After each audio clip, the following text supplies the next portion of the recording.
In my world there is music and good vibes and laughter and lovers, adventure and friendship. We know who we are. Welcome to Be the Wellness Podcast, where we help you master your body, mind, and the experience of life through insightful conversation, interviews with experts and thought leaders, all with a side of marital banter and some good old-fashioned humor. Yes, we are your hosts, Adam and Vanessa Lambert, and we're committed to helping you live life fully expressed physically, mentally, and experientially. Sit back, grab a cup of coffee, and join the conversation.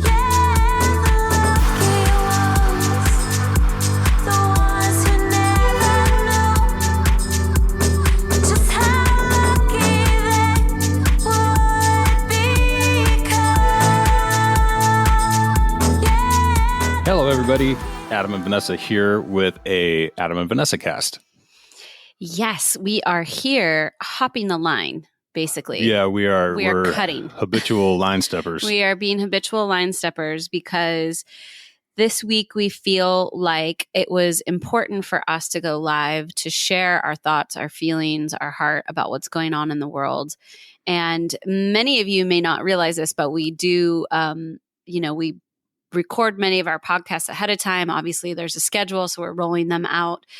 And some of them are from weeks or months prior to when they air. And so we felt it was really important to push back some of our previously recorded episodes and get in here and really share with you what's happening in our hearts, what's happening in our minds, and also just communing with the collective consciousness of what is being created right now in our world. Mm-hmm. And so we just wanted to really share with you from our hearts. And, I'll just kick off by saying that when I thought about doing this podcast, there was a flood of thoughts that I had, which were, okay, well, should we get someone of color on the podcast? Should we speak with someone who's Black, someone who knows what, is really experiencing what's happening here in a different way? And I started overthinking, overcomplicating, sort of piling on all of this, how to do it right, how to, be correct about it. And in the end, what it really comes down to is that it's time for all of us just to step up and do something, do what we can, say what we can, be in alignment with who we are. And so this is that moment for us to just step up and say something and be with you guys around what's happening in the world. Yeah, for sure. And, because I actually have this, like a similar, my own internal process of thinking about like what to say. And a big piece of it for me is like, I'm very firmly in the camp of, through our constitutional rights, everyone has a right to their opinion. However, there's zero equality in whose opinion counts, and you should not listen to my opinion about matters of rocket science. It's like, right. So, you want to talk about nutrition, my opinion matters a lot more. Right. And this is one of those things that I'm like, in my mind, I'm like, why would anybody even care what my opinion is of this? Mm-hmm. Like, I don't know shit about what's going on. It's like everything that I see and feel is really the term, so like we see what's produced on social media and we feel the emotions that emotes. How do you trust that? You know what I mean? Like, how do you even know what's actually happening? Yeah. It's a tricky thing. Yeah. The thing that has really come to me through this process, and I think that, obviously, just for clarity's sakes, we're really addressing what's going on with the killing of George Floyd. We had Ahmaud Arbery a few weeks ago. There is an escalation. I don't think of violence towards Black people. I don't think an escalation of violence towards people of color. I think that it's all pretty clear that that's been happening since the beginning of the United States. But what I think is coming to a head is the energy is really coming to a place where we no longer can accept that the lowest common denominator is enough. And it's time for an actual healing and rising of like, of the pain that exists, the bedrock of pain that exists in our country. And there's no way around acknowledging that a lot of that lives in the Black community, Yeah. And that, like, whether or not we want to, none of us, I don't think in our minds, very few of us, or, almost none of us think of ourselves as racist, think of ourselves as bigots, think of ourselves as any of that. What we are is just like what Adam was saying. We just don't know. We're like, I don't know. I don't think I'm that way, but I don't know. And I think that that's what is really, really amazing right now, is that we're being invited to find out. We're being invited to examine what's there truly. And instead of just saying, I don't know, I don't get it. I don't see color. All these things that we just sort of throw out, we're actually being invited to really step up to the plate and find out, like, have conversations, do research, learn about what people are experiencing. And every time I start to get worried about doing it right, doing it wrong, saying the wrong thing, what do people, should we even throw our hat in this ring, all this stuff, I just move back into my heart. And I think that if we can really focus on coming from our hearts right now, what we can sense is just that there's a deep, deep-seated pain. There's a deep-seated sense of despair. And as humans, we have to acknowledge that despair. We have to acknowledge that it's being asked to be recognized and to be heard and to be seen truly. And I think that it's such a privilege that we're actually, and I was saying this to a few folks this morning, God bless George Floyd for this beautiful sacrifice he's made. And not that he obviously intended to do it, but as an outgrowth of this scenario, we are actually feeling it so deeply that something is happening. Something is stirring so deeply in us. And I'm just thinking, I talk about soul contracts and what we come in here and our purpose here in the world. And man, if he is not fulfilling on a mega soul contract to help awaken us to a new way of looking at things, I don't know who is. And I just have been in such gratitude for his soul, for such a deep mission that his soul was here for. Yeah. Yeah. And I mean, kind of no matter what you like, how you couch that, right? Whether it's like, well, I don't know if it's a soul contract or if it's this is what happened. Sure. You know what I mean? Like, however you want to look at it. Sure. Like, I just, that part I don't think matters, So even if you're like listening, you're like, I just don't understand a system in which, someone would come into this world with a predetermination to suffer in such a major way. Fine. Sure. But the outcome is that we're feeling this, that there's this moment. And, the thing that's just absolutely crazy about it is that this is certainly not new. I mean, in no way, shape, or form is this new or even uncommon to some degree, depending on how broad you want to look, or like what a wide swath of history in certainly in the United States.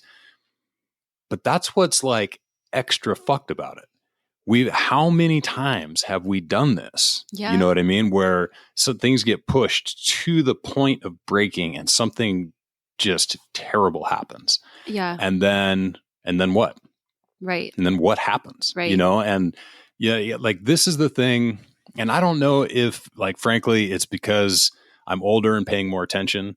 So the last time, obviously there's been, a slew of these sorts of incidents in the last 10 years, and probably even before that. Right. But the last one that I really remember, like the thing that really is like, oh, this is like Rodney King, like this, the level of outrage, the amount of protesting and rioting and stuff that's going on, like that's the last time I remember this being a thing, And like, what's different about it to me is that at that time, we were like really on the brink of this sort of 24-hour news cycle, right? It was like that. So what was that? 1992? I think, in the 90s, and it's like things were just different. It was the headline. It was the thing that was happening. And even with that being the case, where it wasn't just on to the next shiny thing and the next and the next and the next, but what about this? And all of whether you believe there's disinformation being pumped into our media channels or not, even if it's just how it works, it's so freaking distracting. Like there's so much going on that it's really easy to lose sight once the flavor of the day is gone, Mm-hmm. And so we look at, 1992, where we had this massive problem. And what changed? Mm-hmm. You know what I mean? Like we were all paying attention. There was no other shiny objects, and we still fucking missed the boat somewhere, because here we are again in essentially the same circumstance, I mean, for like the mechanisms are different, but it was on video. This is on video.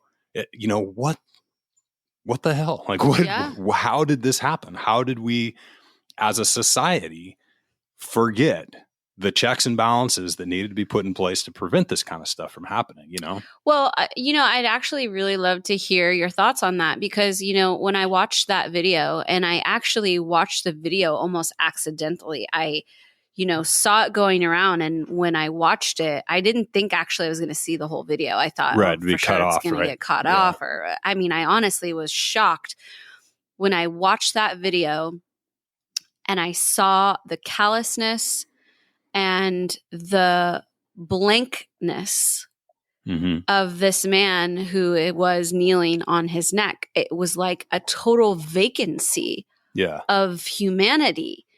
And what I was struck by was just, when your ego takes over and it takes over so completely, it's like you leave your body. It's like you're no longer under, you're no longer in the driver's seat. And I just felt like it was such a, he just looked so enveloped in his ego. He could not be told to stop by George. He could not be told to stop by the onlookers.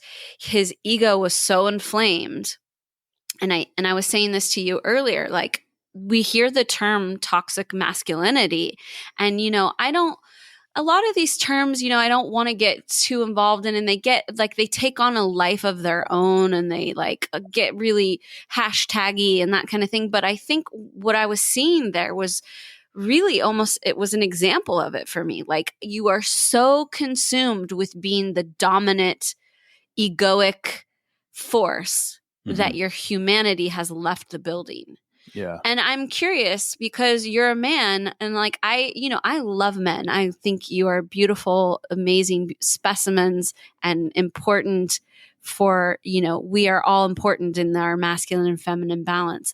But that to me, it was like unchecked toxic masculinity or ego, or I don't know. And I'm curious what that occurs to you as.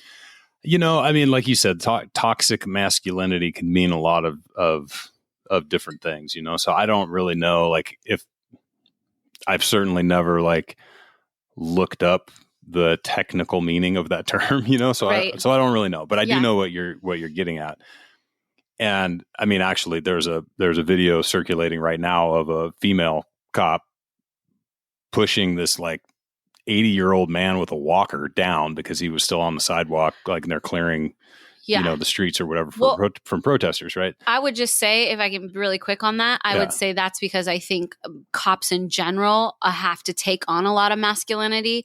Like I don't think there's a lot of room for femininity or softness in that. And totally, and that's where I'm going with it. So it's not like, I don't know that when you say toxic masculinity in the way that most, I think, sort of social justice circles use it is specifically a male thing. Right. Because it's usually tied up with some sort of sexual assault, misconduct, Me Too kind of stuff. Right. Yeah, maybe. That's at least that's the way that that I hear it, So, but at the end of the day, like, I think what it really comes down to is, if you strip away all of the gender component of it, and maybe even take away the ego component of it, because that's something that people get spun out on too. And like, what is the ego and what is it really doing? What I see there is a complete lack of compassion. Mm-hmm. That there's a shutting down of your natural compassion and empathy for other humans. Mm-hmm. And that can happen in my experience, that can happen in a number of ways. One, some people are just less compassionate, Sure. right? So not everybody's starting from the same baseline. And then you have what is known as compassion fatigue, this place of constant exposure to, and I can only imagine that this is something that police officers deal with. I mean, I saw it all the time in the emergency medical component, right? Like at some point people get burned out and their ability to be, cordial and friendly diminishes. Now, obviously this is like a much more extreme level, but I can only imagine that it's literally a spectrum, Mm-hmm. and Mm-hmm. so you have this point of, and let's just say that compassion fatigue gets to the point that it almost becomes dehumanizing, right? Like the only way that you can get up and go to work in the morning and do the things that you have to do is to make the other Mm-hmm. somehow less than you so that you can function, and I mean, I it's the only thing that I can put my finger on, right? It's like, Yeah. unless you are a willing sociopath, and I do think that most police screening systems do a pretty good job of rooting out straight up sociopaths, like I think that it's probably does a pretty good job of that, but you never know. Like, unless you fit into that category, it's the only thing that I can imagine, is that you've been, for whatever combination of circumstances in your life that led you to that moment, there's a level of fatigue around your ability to create and feel empathy and compassion for another human being. And then you shore that up with what I know to be true about cops. And that is, and they're trained this way for a reason. And it's because they have to ensure their own safety. And the best way for them to ensure their own safety is to own and control every situation around them, and for some people, that's a lot easier. For someone who is naturally confident in themselves and in their physical abilities and in their role in police work, it's easy. Right. It's easier to assert that dominance and feel comfortable that, hey, you know what? I'm totally safe. I've got this handled. And then for other people, it's not. For other people who, for whatever reason, and people always talk about it. It's like, oh yeah, the kids that get picked on all in high school are the ones that become cops. And I don't know that like show me the statistics. I have no idea, but it feels true sometimes, right? When you see the way that people behave, like it's a power trip, it's a chip on the shoulder, it's, it's whatever. And of course it's not every cop. And of course it's not every, security guard that couldn't become a cop that's, blowing a whistle at you in the parking lot for taking the wrong shopping cart, right? Or whatever. That power trip sort of mentality, it, like, some people can deal with having authority over people and not becoming complete douchebags. Some people can't, and so to me, you've got this situation where maybe this guy was born with less compassion than the average bear. Maybe his circumstances growing up beat some of that compassion out of him for one reason or another. Maybe after all of these years on the force, it was worn down. Maybe it's a combination of all of those things. So he's starting at a lower level of compassion to begin with. Then maybe he's one of those guys that does not feel comfortable and confident in his own skin enough to own a situation without physically subduing people, and then maybe the ego, like you're talking about, or the need to be right or the need to be in control overpowers the overwhelming common sense and pleading of bystanders who can recognize that a man is losing his life, and, this guy just doesn't have it within him to fucking listen, I don't know. Like, it's mind blowing to me.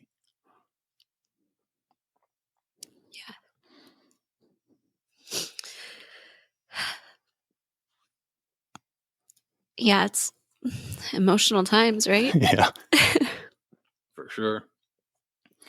But it should be, It should be, yeah. It's like, if it's not, then what the fuck happened to your compassion? You know what I mean? Like, where are you at in this, Yeah. And it's like, you can't, like, I'm not trying to equate my experiences in life with what's going on here, but it's like, at one point, all I wanted to do was work at a really busy fire station that ran a lot of calls. And I did that. And after 18 months of running 30 calls a day, most of which are medical incidents, I felt my ability to care for the people that I was dealing with start to diminish. Uh-huh. And I saw it in the people around me. And I made a choice to go to a different station, to go somewhere slower, because I was afraid of what that was going to do to me as a human, Mm-hmm. And it's like, yeah, okay, maybe I'm too sensitive or hypersensitive to this kind of thing. I don't know. But like, my personal experience tells me that shit's real. It's very, very real. Mm-hmm. And if you don't have the self-awareness to recognize that it's occurring, and if the system or the institution that you're in, the department or the force or whatever you want to call it, doesn't provide the culture or the necessary tools, the training, or even just a crack in the door for you to be able to express that as a reality and be taken seriously without repercussions, then it's just going to perpetuate, there's no, as much as we like all want to talk about being these, I don't know, like hyper intelligent monkeys, and, we're evolving as creatures and we're heading towards this, like, nirvana of mass collective consciousness where everybody's kumbayaing or whatever, it's like, however we want to think about that. Like, right now, if the systems, meaning the policies and procedures and practices in the institutions, are not in place to allow people to flip their lid and be cared for, and like on kind of the outside edge, like encouraged to let this shit out, right? In a productive way, and come back, hopefully stronger in the future. I just don't know what changes, it's like, and then, so all of the talk right now on social media, of course, is, not all cops are bad. And then somebody's like, well, whatever, like, there's enough of them, it was a couple of bad apples, and there's all of this kind of talk back and forth. And like, there's truth, of course, on both sides. Right. And I think, we can get into kind of what I view as kind of the overall problem structurally with all of this, but like, that conversation, there needs to be a piece added to that conversation that I think that will help align some of this stuff for folks. And it really is that there are a handful of bad apples. The people cause the problems.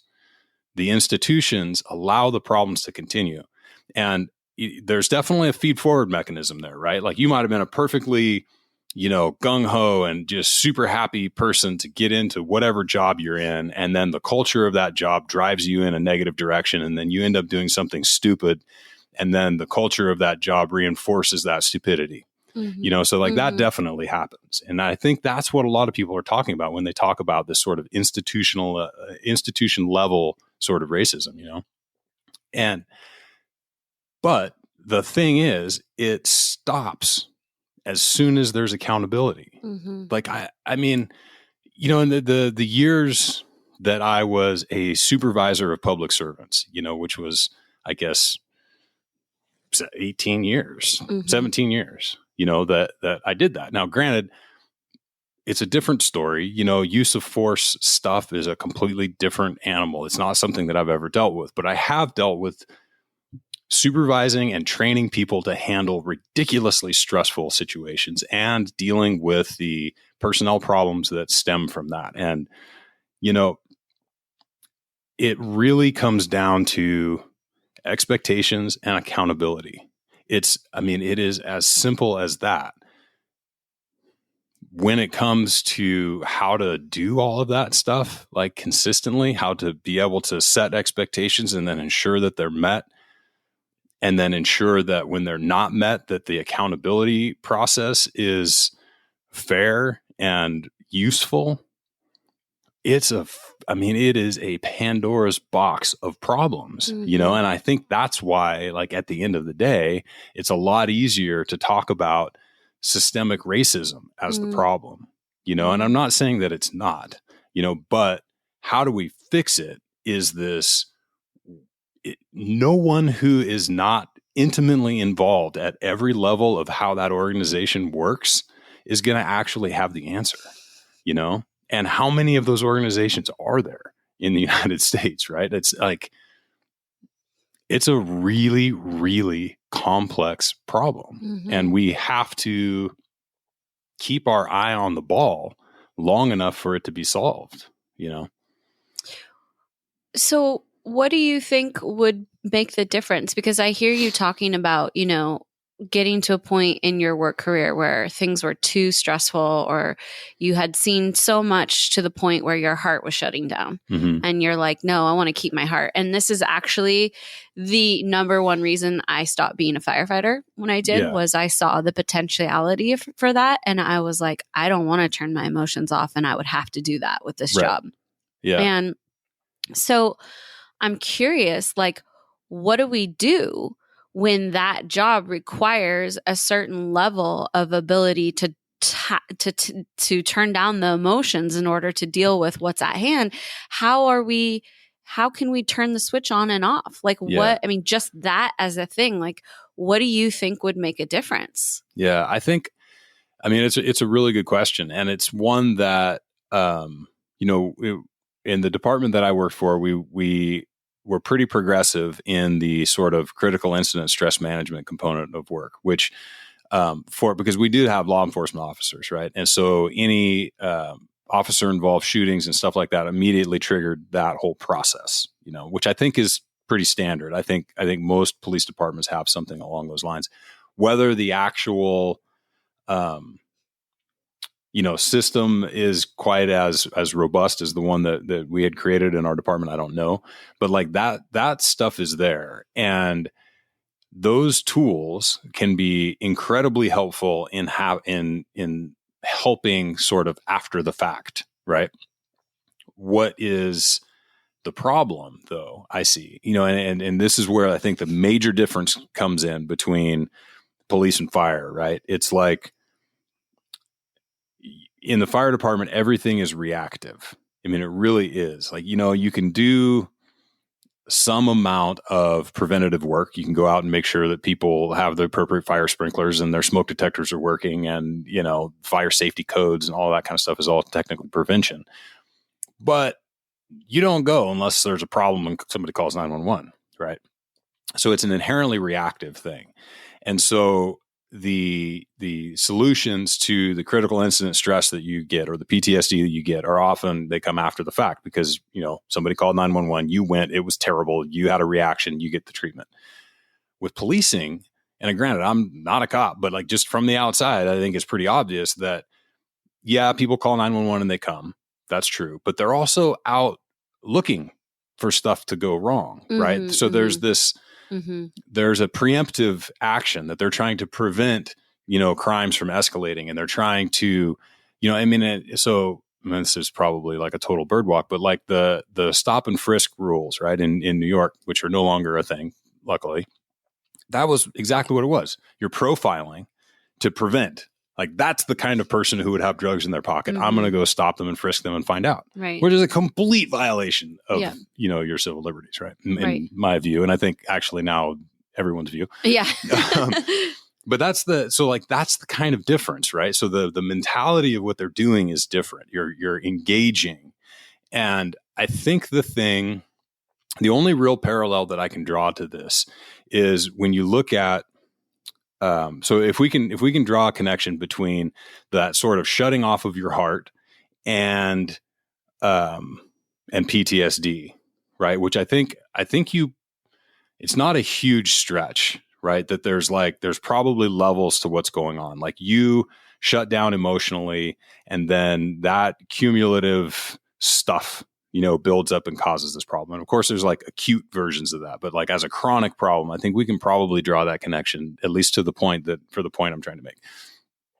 And so what you see in the military is that special forces units, so, Army, Green Beret, Special Forces guys, Navy SEALs, their instance of PTSD is dramatically lower than the kind of more, what do they call them? Conventional troops. And a huge piece of that is the training that they receive beforehand.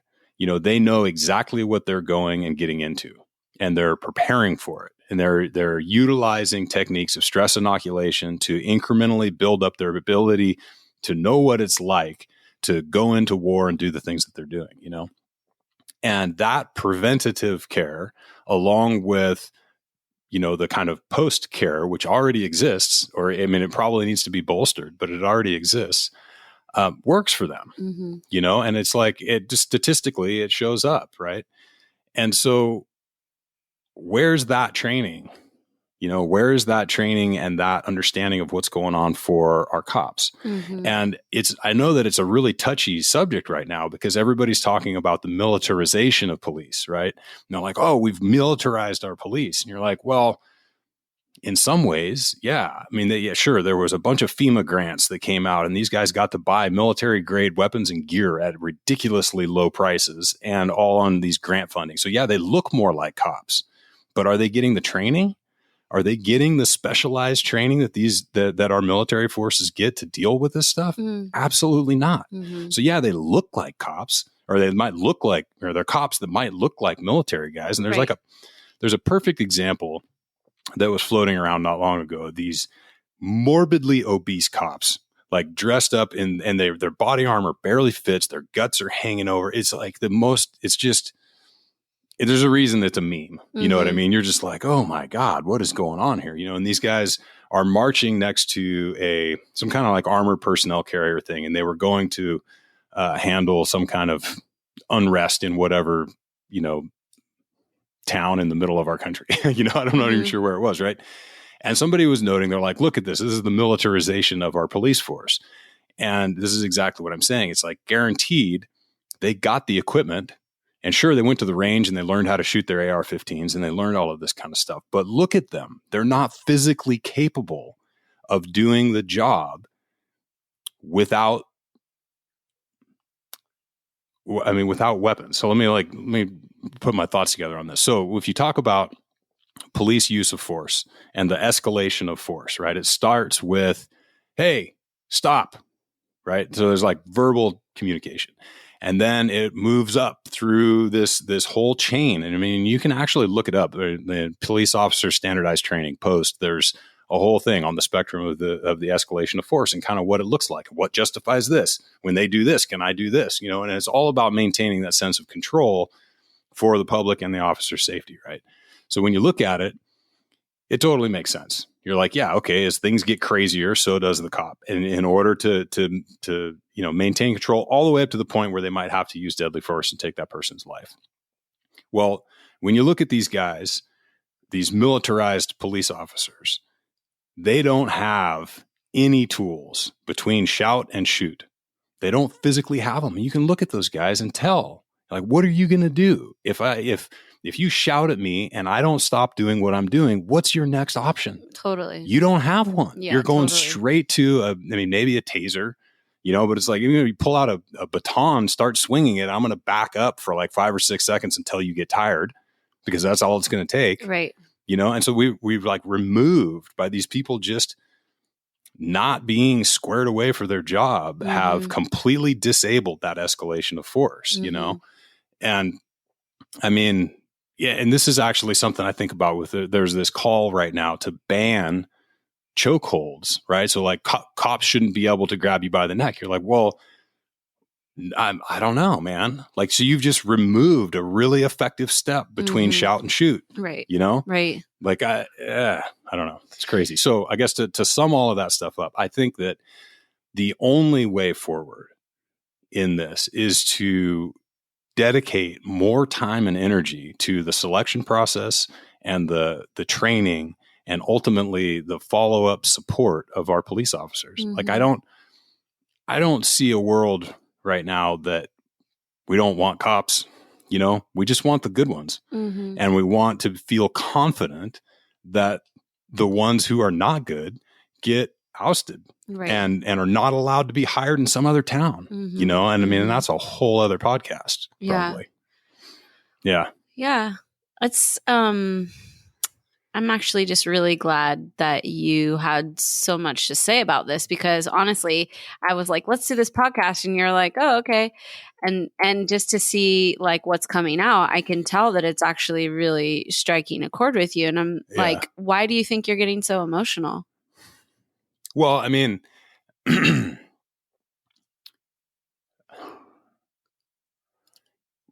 what it really comes down to is people losing their lives because, and not every case, obviously, but in every case where this is relevant, people losing their lives or being maimed or even being injected into our criminal justice system, which can be a fucking life sentence, even if you get acquitted. Like, look at what goes on, So people being subjected to this because the folks that they're interacting with may not have the skills, whether they're physical or mental or a combination of both, or the training to make that process go smoother, and I mean, and to me, it's 100% preventable. I mean, you're not going to, you're never going to root out all of the bad apples. You're never going to completely get rid of bad shootings. You're never that's never going to be the case. And I don't think anybody really expects that to be the case, but we need to do a lot better, a lot better. Yeah. And to me, just with like knowing how it is to do a really hard job, like I know that the way that you make hard jobs doable is through proper selection and proper training and, accountability to that training. And so for me, like I had frustrations in my line of work with people being completely incapable of doing the job and fighting, for lack of a better term, for years. I don't know. I mean, I started supervising firefighters. Like my first company officer job was 1999. I mean, I spent a long time trying to understand why we couldn't have a selection standard that worked, that actually got people who were physically capable of doing the job. And that was my first sort of look at the whole thing. It's like, oh man, well, these people, they shouldn't be able to do this. If they can't do it, they shouldn't be able to do it, And then as you start to peel back the onion layers, as I started to promote and go through this process, you realize that it's a lot more complex, So, okay, so then we have a selection standard. Well, not every job in the department has a massive physical component. So why are we weeding out these people who are perfectly capable of working in a command center? They maybe they don't have the physical size or the stature that makes this job, easy, or that you would like to see on your fire engine all the time. But there's a role for them here, So why are we weeding them out? Oh, okay, well, good question. All right, then if you're going to work on a fire engine, then you have to have this standard, right? Oh, no, we can't do that, right? And so you just find that there's these layers upon layers upon layers of reasons and non-discrimination here, and treat everybody the same because we just don't have the bandwidth as an agency to create a new employee class for somebody. You know what I mean? It's mind-blowingly complex once you start to dig into the bureaucracy of why things are the way that they are, and yeah. And I think for me, I got incredibly frustrated with that whole process, and to the point, and I think we've talked about this elsewhere, of like having a solution, a grant funded solution, like ready for us to pick up the ball and run with, and not doing it because there was a fear that the department might look bad if they started studying the physical fitness of our people and the processes we use to make them better. And like, obviously this is a different tract, but this is the problem. For sure. You know what I mean? For Like sure. this is what's up. You get all the way to the kingdom door, you know what I mean? And you've got the key, and somebody shows up and changes the locks because they're like, whoa, no. Right. You We don't know, want to look dumb. we man, this might not, like, the optics on this are not that great, you know? I'm actually really glad you bring that up, because it brings me to something that I really want to talk about today, which is this thing about looking dumb. Like, this is bringing, for me personally, the forefront. And I mentioned it in the intro, just like the fear of doing something because you don't want to look dumb. And I think that this is a rampant topic right now, and what we are being actually invited to look at. Like, why are we so terrified of looking dumb?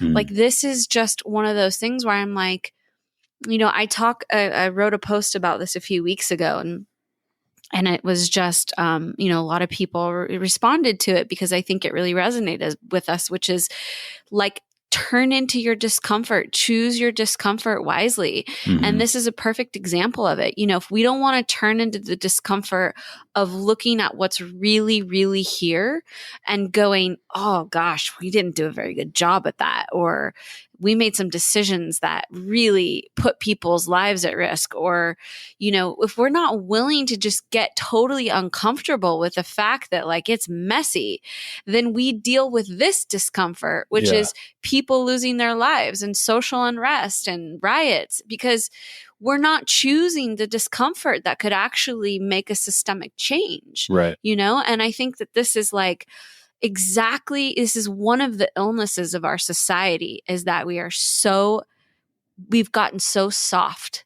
Yeah. We don't want to move into anything that's uncomfortable. And even, you know, there's this term called spiritual bypassing, which I think is really important to look at, which is like, oh, I just want to rub patchouli oil on it and, you know, have my crystals and like sing with my singing bowls and ignore anything that is difficult or hard or whatever. And here's the thing, like, this is why we go to Rhythmia. This is why we like turn into the trauma work, because you've got to go back into what hurts. You've got to heal what hurts. You've got to get comfortable being uncomfortable. You've got to look in the eye of what is making you sick about yourself in order to actually move forward more powerfully. And I think that this is such an important time. If we miss the boat on this opportunity to really turn into our discomfort. And, you know, I see so many people talking about reverse racism or, you know, all of these things because they're being asked to get uncomfortable about things. It's just like, can we actually hold space for our Black brothers and sisters who are asking us to get uncomfortable right now? Can we just do it? Can we just step into it? Because they need us to get uncomfortable right now. They need us to understand. It's like if you get in a fight with your friend or your cousin or your brother or your sister and you want to make up, but you're unwilling to hear about how the thing you did hurt them. Right. Again, it's this bypassing. Like, okay, can we just get back get back to where everything was before. Where everything is okay. And what they're asking us is like, we need you to understand how hurt we are. We need you to just please step up, and we cannot tiptoe around it, and we can't make you comfortable about it. And will you please show up for us? Right. And that is what we're being invited to do right now. And I think if you can wrap your brain around that and just realize it's not about them needing you to hate yourself. It's not about them needing you to stay in this place even forever. It's that they're asking you to show up for them so that we actually can really heal. Yeah. And I just invite people to take a look at that. Don't take it personally. Don't make it mean something bigger than it needs to mean. Just show up and like allow them to have their feelings. Allow them to request of us that we feel their pain with them. It's actually an honor. It's an honor that we get to do that for each other, because this is where real healing can begin, is that we can show up and say like, yeah, fuck, man. God, that must hurt. Yeah. And I am so fucking sorry. And I want to do something differently so that your pain can be less. Because if your pain is less, then my pain can be less. our children's pain can be less, our world's pain can be less. Like it really is.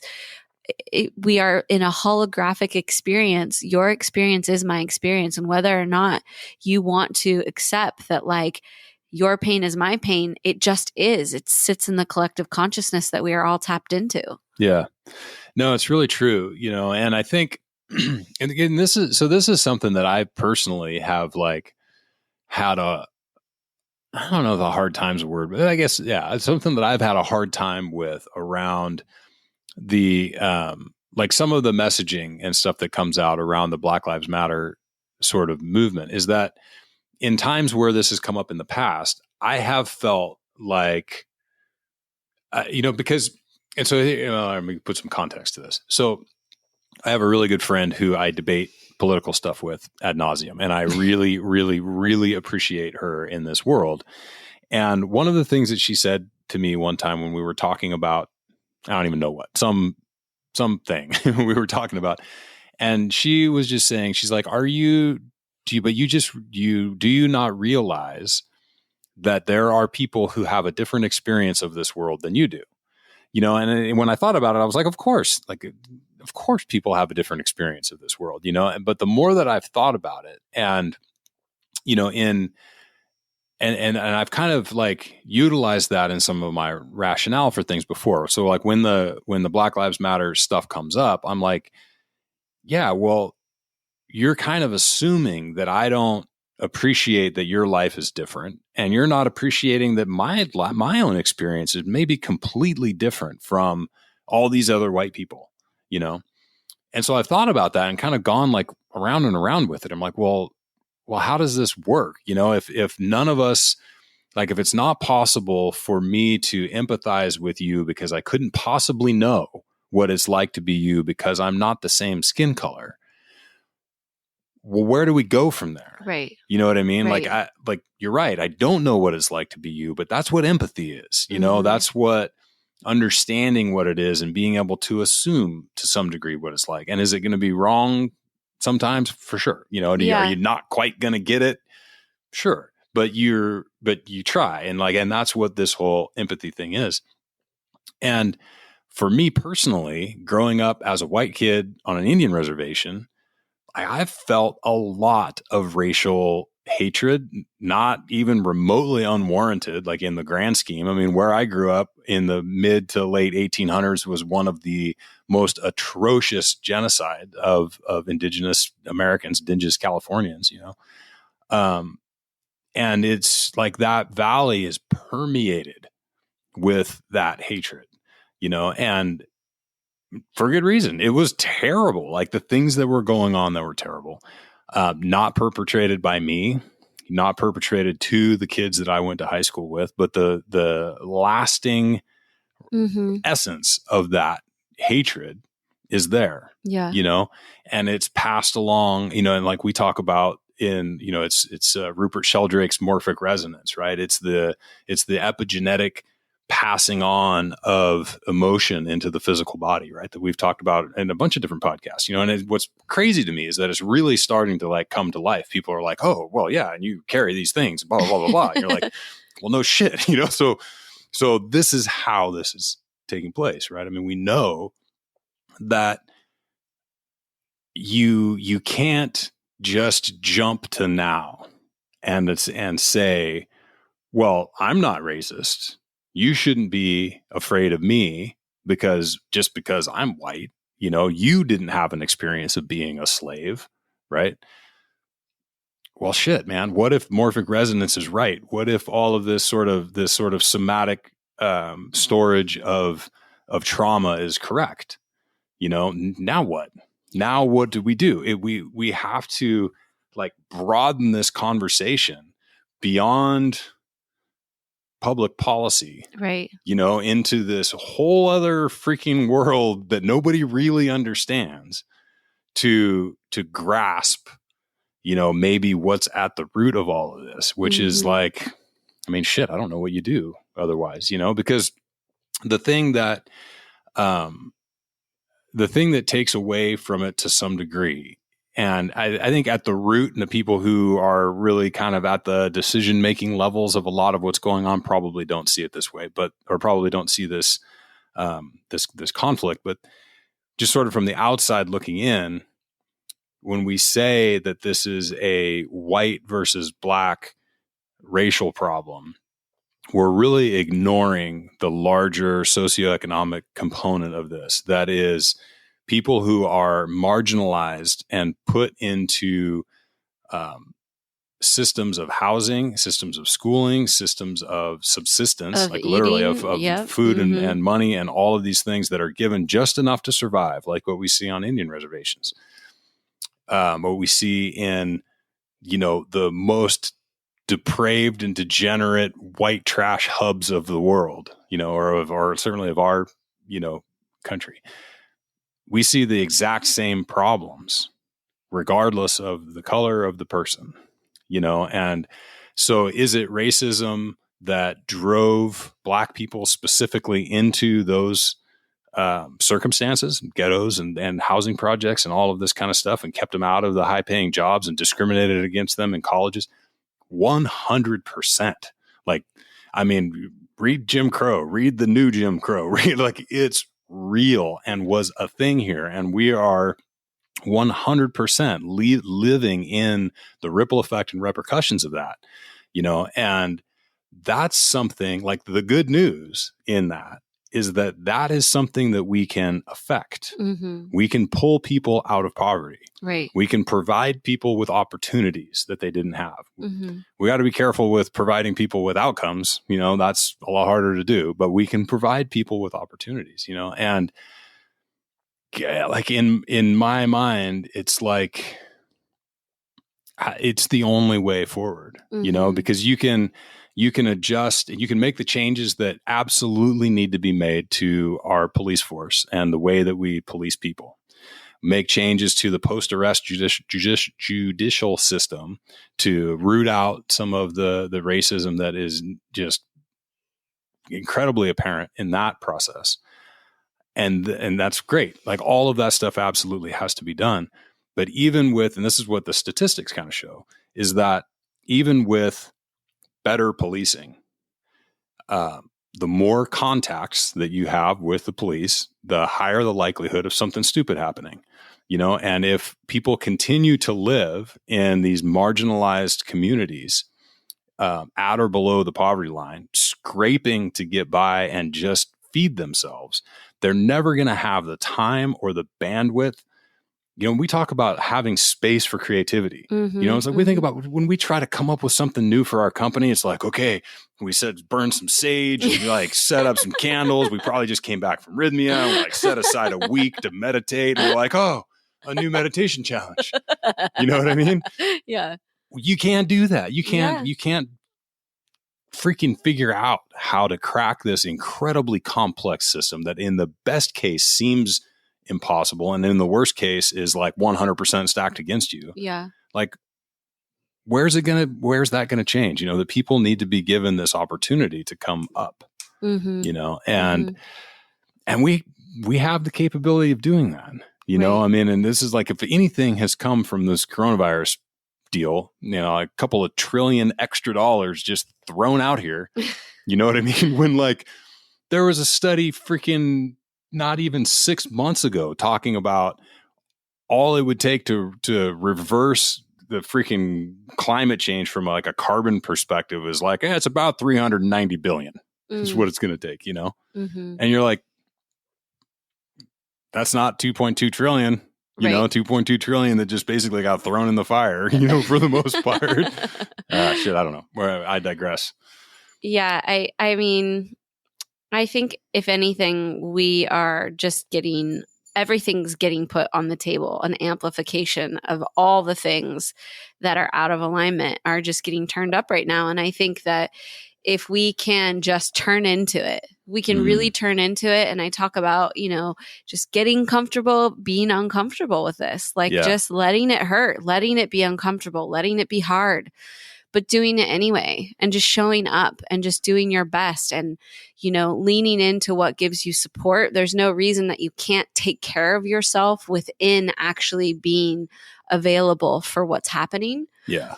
And that is, I think, one of the most important things that you can take away from this right now is like, it's not us or them. It's not you or them. It's all of us. Yeah.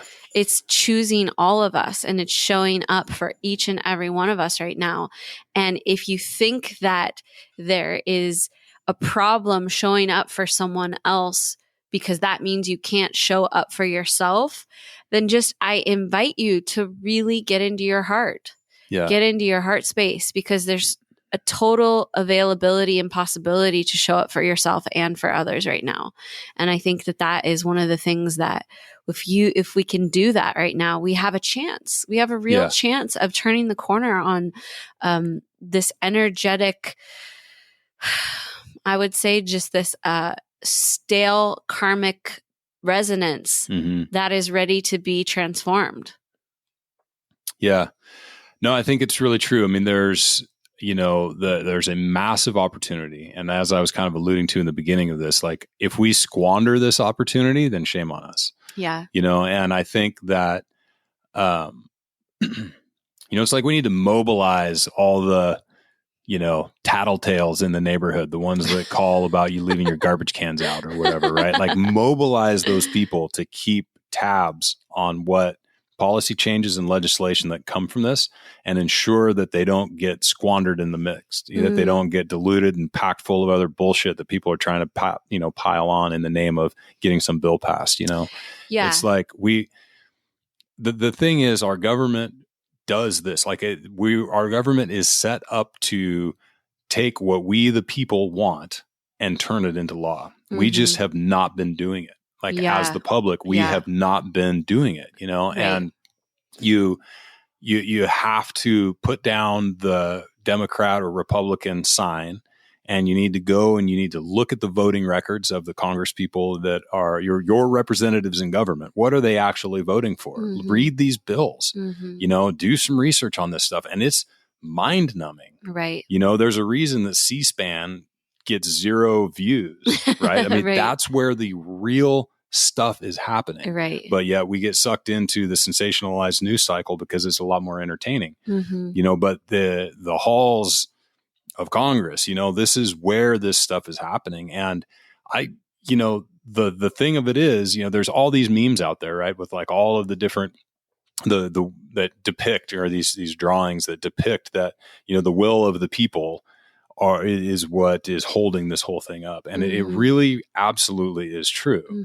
And if we are able to admit the things that we don't understand and defer to experts, and then distill your opinion based on what the experts have to say, and then move that ball forward, I mean, we have to do it. I think that because I do this sometimes, there's this tendency to think, oh man, I've got my own things to worry about. I've got to figure out how to do this next thing. And now there's this other emergency, that gets dealt with. And some of that's an artifact from my last job, because like my sort of public servant quota was being met. I'm like, I don't have time to worry about all the stuff you guys are dealing with. I'm dealing with the day to day. Right. Right. And what I'm seeing now is that, that's a fine attitude to have. I mean, it's true. That's what was going on. But at the end of the day, all of us, like every single one of us, our civic duty, our civic responsibility as we the people, is to pay attention and to hold these people accountable. Yeah. It's just like I was talking about, where the agencies need to hold their officers accountable. It's like we have to hold the agencies accountable. How else is it going to work? Yeah. And I would just add that we have to hold ourselves accountable for doing the hard work inside, for figuring out whatever is coming up for you right now, whatever it is, like whether it's anger, whether it's fear, whether it's self-loathing, whatever it is, just this is your moment. Look at this stuff and heal it for yourself. turn into what is making you feel so uncomfortable in your human experience right now. Because if you don't do it now, it's going to come back around and it's going to be even harder. It's like any lesson in life, right? The first time you sped and you got a ticket, you went, oh, I shouldn't speed. And then you sped anyway, and then you got another ticket. And then pretty soon your insurance went up. Yeah, exactly. And like there's repercussions. And then the next time, oh shoot, I actually like might lose my license because I'm not learning this lesson. It is the same paradigm for all things, especially with your emotional and spiritual body. Like you're here to do the work. Your soul wants to be here at this time to contribute to this massive healing that is available, but you have to do the work. Yeah. You have to, just like Adam's saying, we have to hold, the powers that be accountable. The way that we are more in alignment and integrity with doing so is when we feel as though we are actually embodying our own truth, and we will not stand for seeing untruth around us any longer. Right. And so figure it out. Just go there, do it. I mean, we have nothing else to do right now. Coronavirus is like this amazing container to say, sit still, look at your stuff, go inside and do the hard work. Yeah, totally. I mean, that's, that really, it's like Jordan Peterson's thing, right? You want to change the world, make your bed. Exactly. Yeah. You got to get it done. Like all of those things have to occur. And the last thing I would just add for people is that if you're experiencing overwhelm, right? Because right now we're like, okay, you need to hold all of your community accountable. Yeah. You need to do all your own personal work. You need to, if you're feeling overwhelmed, again, I invite you, get back into your heart space. Just find your way back to your heart, because we are not going to rationalize our way out of this. Like our head has been running the show for far too long. It is a call to get back into our hearts and ask your heart, call on your heart, call on the energy of love to guide you in the steps. And just, gently ask your ego to step aside, gently ask your fear, your inner child who's so afraid or so terrified of whatever's showing up. Ask them to just gently step aside for a minute, and get back into your heart. It is going to be a guiding light and a guiding force for you. And allow your heart to speak to you. Allow it to tell you what the one action is that you can take that is in alignment with your soul's purpose, because your soul wants to know its purpose. How many people do we hear, and clients and coaches, and they're looking for their life's purpose and how they can make a contribution. Yeah. No, totally. It's ask your heart, it wants to show up for you right now. Yeah. And I think that there are a lot of ways, and like you're saying, it can feel overwhelming, right? Like you don't really know what to do, but there are a lot of like really accessible ways of doing it. And I don't have any of the, sites off the top of my head, but there are, if you go out and you research, just like any sort of donation-based thing, there are a lot of organizations out there who will take your money and not do anything good with it. And there are a handful who will take your money and do something powerful and important with it. And you can find them. Just, Google around and do your research, because powerful and important for you is probably different than for me. But right. Voting with your dollar at the end of the day is what's, besides your actual vote. Right. It's one of the most important things that we have, because it means something. It really makes a difference when you contribute or do not contribute to some aspect of life. It's just one of our, it's one of the powers that we, the people, have, and sometimes I think we're led to believe that it's not, because money is such a weird thing for a lot of us, But at the end of the day, the stuff that you do have, you get to completely choose what you're going to do with it. Yeah. And I think that can be a really powerful way, especially in the wake of all of the shutdowns and everything from coronavirus. There are a tremendous amount of small businesses that will not survive this. Some percentage of them are owned by people of color, Black people, Hispanic, whatever, minority groups. And, if we've seen anything, it's that it was a struggle for them to get going in the first place, and so I think that, and this is just my opinion, obviously everybody can do what they want, but when you're voting with your dollar, what better way to bring up a community out of essentially poverty than to support their entrepreneurial actions? Yes. You know, and like that just gets at the core of my belief about this country. You know what I mean? It's like you can make it here. Yes. As much as it seems impossible often, and as much as there are a lot of cards against you, it is more possible here than anywhere. Right. You know, and man, what an empowering experience to have in the world to do it successfully, to start something and have it work. Yeah. You know, so I think if we can, because it's not just about the money, it's about the mindset. It's about a feeling of purpose and feeling like you're contributing to this world.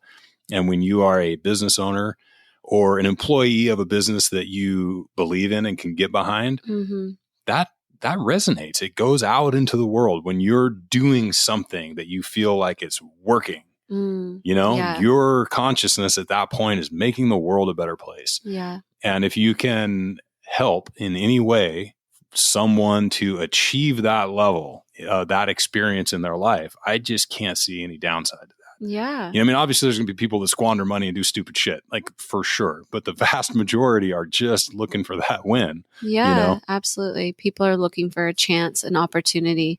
Yeah. And I mean, I think we know from our backgrounds and the way we grew up, like it makes all the difference when someone will give you a chance, when someone will support you in your dream. So, yeah.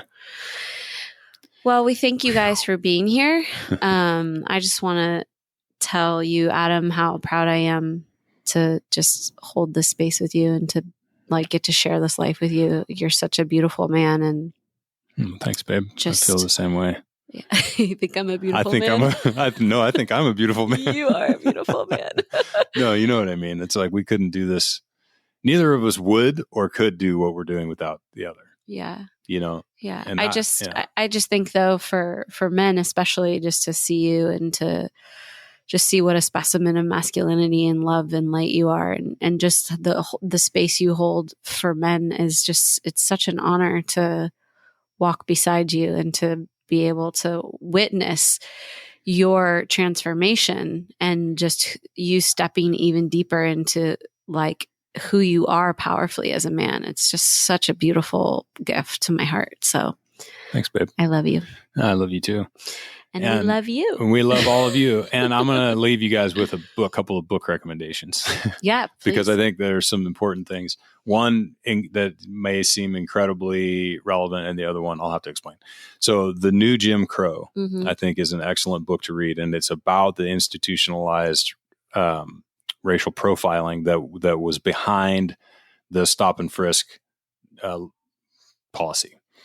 And though that is done, I think it's really helpful if you are a United States citizen to understand how that came about and what it caused, you know, because it's telling, and it's not super, super intuitive. Like now, since I've read the book and understand a little bit about like that era, and I've done research beyond just the book, it seems obvious, right? But before reading it, it wasn't.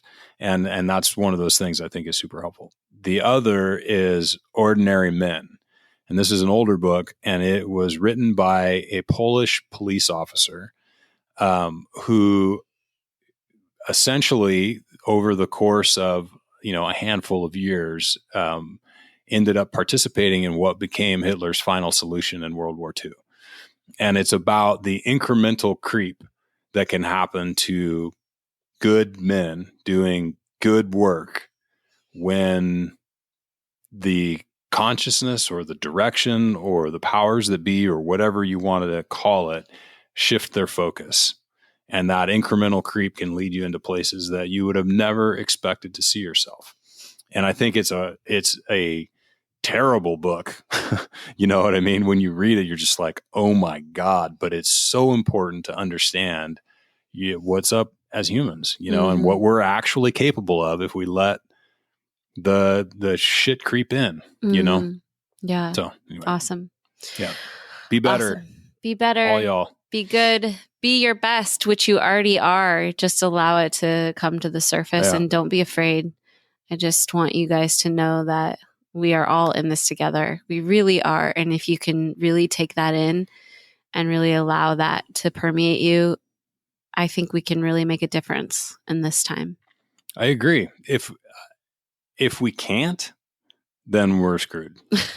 You know what I mean? Yeah. Like, so I just If not personally now. have to believe that we, the people in this country, still have the ability to do that. And for whatever reason, a lot of the rest of the country follows what we do. So, Yeah. or a lot of the rest of the world. Yeah. The world. You know, yeah. so, you know, so we have the responsibility to do better. Yeah. You know, absolutely. to be a beacon of hope and prosperity and fundamentally kindness and humanity. Yeah. You know, and of course, you know, economic productivity and all of that, but not at the cost of humanity. Yeah. You know? Yeah. And I want to just sign off by saying that this week, you know, we love to request that you leave us 5-star reviews and all that good stuff. But this week, I'd really love to request that you go out and listen and find a podcast from someone different than you, from someone that maybe you could benefit from their point of view, and go out and listen and share anything that comes to you that's making a difference in your heart. Yeah. And we just invite you to embrace this moment. This is our moment, people.